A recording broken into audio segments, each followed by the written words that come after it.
The question was, estimate the level of pressure that the suspect used during strangulation. It felt a 10 to me. I could not breathe. If Stefon Diggs used 10 out of 10 strength to choke someone, anyone, that person would have bruises on their neck. I would not agree. Yeah, this BBL chef is lying. There was no assault, there was no a pepper, there was no a seasoning. All there was adobo. Former Patriots receiver and DMV's own Stefon Diggs, a.k.a. What's a Condom, is back in the news over some drama with a female. Again. First, it was the highly publicized, messy relationship with Cardi B, in which a baby was produced but never confirmed if it was actually his child. I guess we gotta wait to see if the baby could catch a football to know whether it's his or not.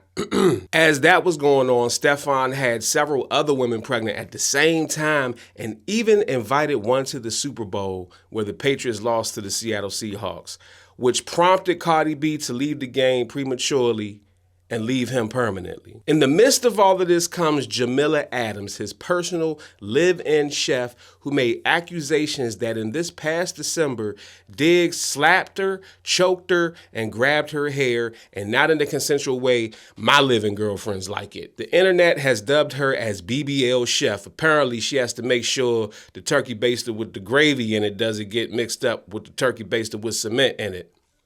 Either way, the trial has begun in the assault case against Stefon Diggs, so we're going to explore this story and some of the holes, inconsistencies, and straight up lies in her testimony. If you think he actually did it, these clips may change your mind.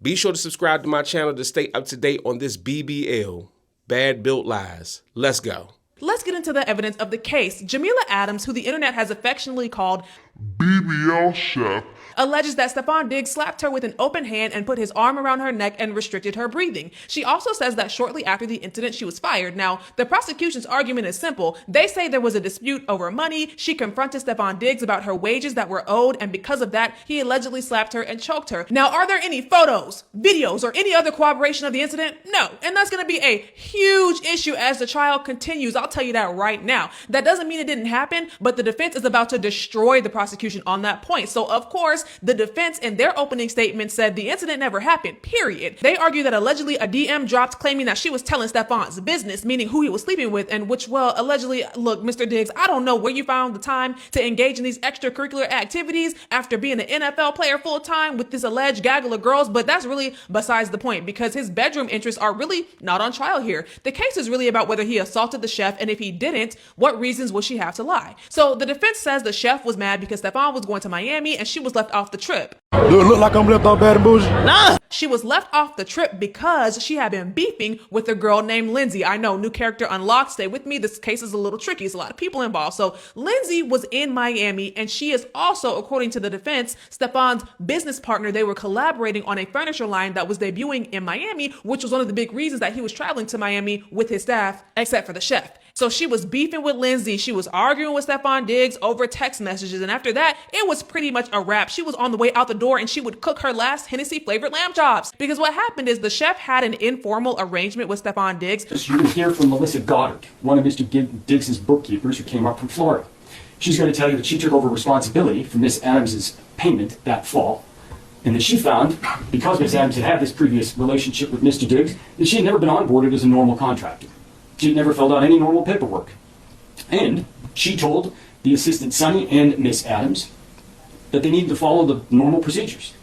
Miss Adams needed to sign proper paperwork, including signing an NDA just like anybody else. They wanted real paperwork, an NDA, proper employment papers, contracts signed. And the defense says that the chef was upset about signing the NDA because she felt like it was because she was being accused of telling Stefon's business, which she says she did not do. And that's what the argument was really about. So she was mad, and therefore she made up this entire incident. Now, before we get into those deleted text messages and all the other inconsistencies in her testimony, let's hear from her own mouth her describe her relationship with Stefon Diggs. Over those 4 or so years, how would you characterize your relationship with Mr. Diggs? I would say it's complicated. We had It started out as friends. We met. It started out as friends, became sexual. And we would meet up, hang out, and we decided I would come work for him like February of 2025. And when you introduced the fact that this was a romantic relationship, it automatically places everything in a different context, because how do we know that when you say that he grabbed you, choked you, and pulled your hair, you didn't like that shit?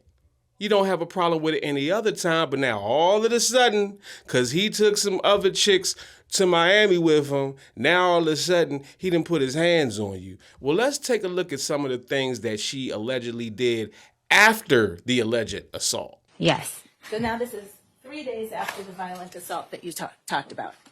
Right? Yes. And what did you say in that message? Hi, can you approve my pay with finance, please? I have to pay my insurances this month. Thank you. Please and thank you. But the last time you saw Steph Diggs was when he was assaulting you, you said. That wasn't the last time I saw Steph Diggs. I said it here that I walked in his room after the assault before I was leaving to give him his birthday gift. That's right. Yes. Okay. You gave him a birthday gift after the assault happened. We were friends for 4.5 years with a very complicated relationship. Okay. I want you to pay attention that a lot of times when certain women are trying to confuse thine enemy with thine wordage, and they use words like it was a very complicated relationship, that usually means that she was putting hands on that nigga too.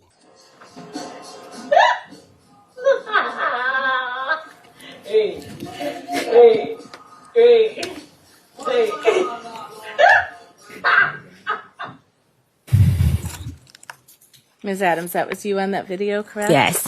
All right. This isn't looking good, baby girl.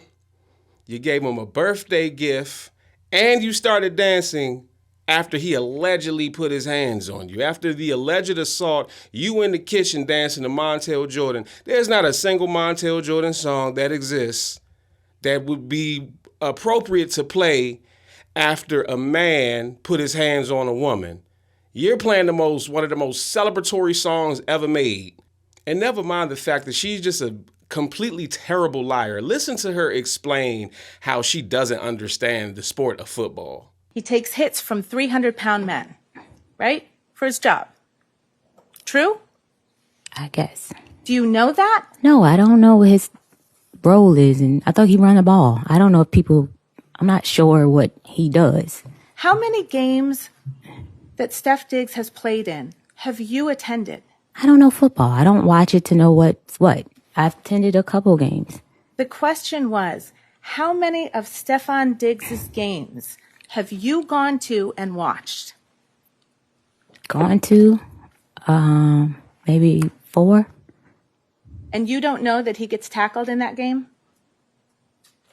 I don't really watch it, honestly. I'm just there for the vibes. I don't really know what be going on in football. I don't know the rules. I think you will agree with me, that if Stefon Diggs used 10 out of 10 force on your neck. It was 10 for me. For my little body and what I couldn't breathe, it was a 10 for me. The question was, estimate the level of pressure that the suspect used during strangulation. It felt a 10 to me. I could not breathe. So you chose to answer a different question than the one you were asked. This questionnaire is about me. Why wouldn't I answer it about me? This is not a questionnaire that's a united, I don't know how to say it, a global, this is about me. This is what happened to me. Okay.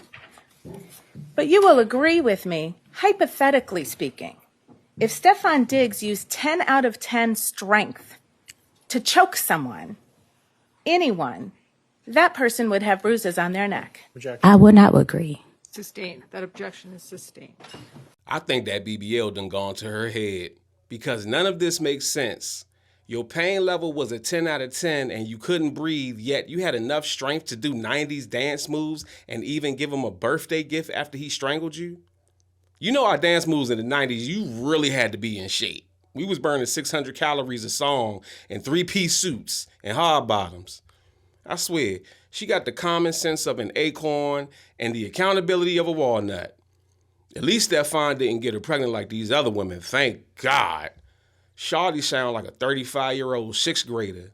Now, before we hear her explanation of why she deleted text messages, here's a quick word for anybody looking to be promoted on my platform. Artists, brands, business owners, if you want more exposure, you need more views. Get promoted on my platforms today. YouTube, Instagram, Facebook, TikTok, millions of followers, millions of views. DM me or email me, bookandcranklucas@gmail.com. Let's grow your following together.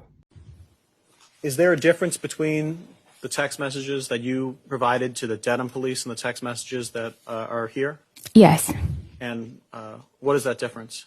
I deleted bet and pussy, and I'm ruining that bitch life. Not mistaken.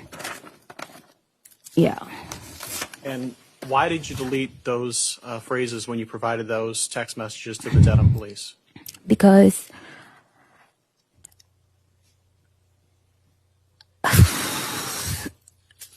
when I was abused in my previous relationship, when I would say things, The objection is sustained. he would. The objection is sustained. There's no question there. Again, the jury will disregard it. Sidebar. Again, the question, why did you delete those text messages? And the first thing out your mouth is some bullshit about a previous relationship where you was abused or treated wrong. No accountability whatsoever. Makes no sense. Avoiding the question, cannot answer directly. And not only that, then starts to do this fake ass cry face where no tears dropped. I'm pretty sure GTA 6 will drop before her tears. Now I'm just playing. GTA 6 ain't dropping before nothing. But the point is, she's weaponizing emotion to avoid accountability. A classic tactical move by narcissists. Let's continue. And it turned out, Ms. Adams, you had gotten paid for 2 of the 3 weeks that you said you hadn't gotten paid for, right?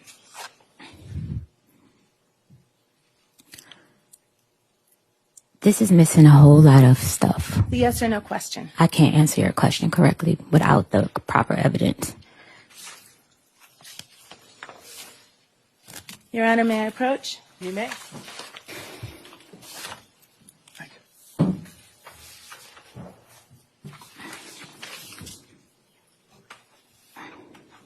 Do you recognize this document as text exchanges between you and Sonny?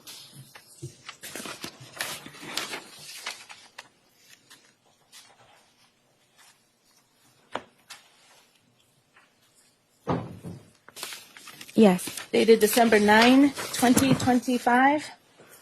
Yes. And you're the person in the bubbles on the left?